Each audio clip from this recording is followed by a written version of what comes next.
the thing I thought was very interesting in Outsiders, in the footage there, with the person, with the couple drowning. I'm surprised that there's a distance between that and the cover. And there's also something about that shot that really made me think of like the late 90s Suede, the Nick Knight sort of covers that he did. There was a real connection there. So that was just complete coincidence. Yeah, I mean, from my point of view, I wasn't. It's not like I was trying to ignore anything visually that had come in the past, but essentially they gave me such a blank canvas, and they weren't, like Brett said, they genuinely weren't looking over my shoulder or anything like that. I just wanted to see where it went. Was the script and the narrative something that you had beforehand, or did the album sort of trigger it? Oh no, it was kind of, around one at the same time. I had the idea, and then my mother passed away, and then that literally sort of a week after I was asked to pitch on this, and that did obviously kind of affect things quite a lot for me. So I had the germ of the idea and a few ideas for some of the songs, and then I worked with a writer, Steph, to flesh everything out and make it a lot more cohesive and work over over a film basically. This one again is another the way it sort of leaps on the top of When You Were Young, and it sounds really huge again. Was what sort of were you trying new sort of production things that you hadn't done with Suede before on this? No, not really. No, I mean, the nice thing about Suede is that anything goes really.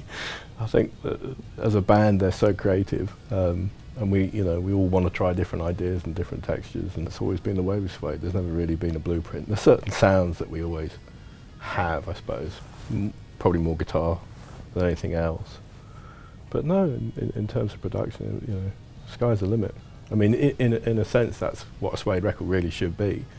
It should try and break new boundaries every time.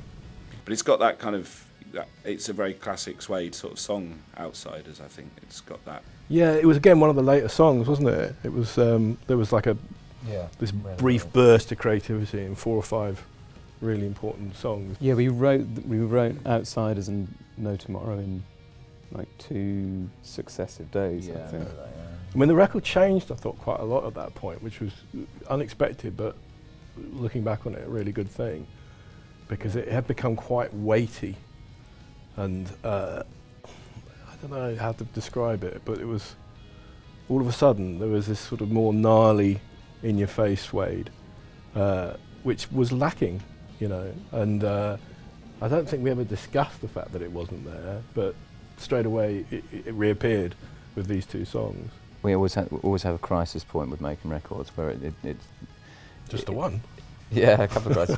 But there was that crisis point where before we had those songs in place where it felt like we were kind of like it was one sort of song over and over again, didn't it? And it was kind of like, okay, we need to have a different texture here and different feel. There were bits as well that went in different places, and I think that was something that I was very conscious of the fact that me, Neil and Richard understood it because it was sort of based on where things were going to go, but I always felt it was a struggle to explain it to Brett because Brett hadn't tied the parts together yet. And I think with the arrival of these 3 or 4 songs, Tightrope was another one, that straight away kind of galvanised Brett to suddenly see the way things were shaping up and make a few crucial changes. And at that point, the record really sort of took off and almost finished itself, really.